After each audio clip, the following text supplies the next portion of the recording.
I often ask myself the question, why insisting on, let's say, deconstructing something which is so good? And the only answer I have is something which contradicts in ourselves or in myself, contradicts the desire for this good. But where does this contradiction come from? First, I give it a name, which sometimes I write with a capital letter, that is necessity.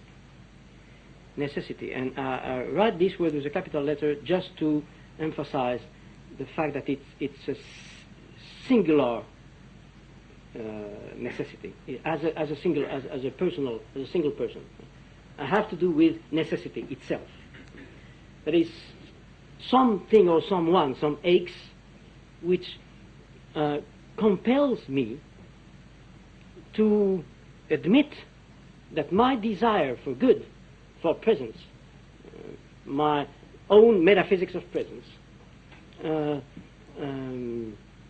not only cannot be accomplished, meets its limit, but should not be accomplished, because the accomplishment or the fulfillment of this desire for presence would be death itself.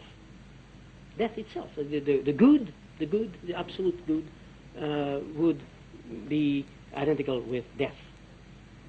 And necessity, at the same time, the one whom I call necessity,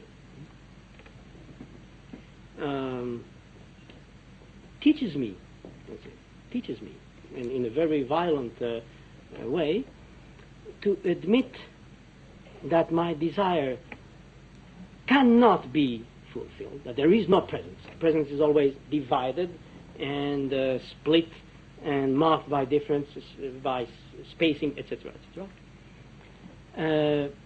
So this is on the one hand a bad limit, something which m'empêche de jouir pleinement, but at the same time is the condition of my desire, and if such limit was erased, then this would be death.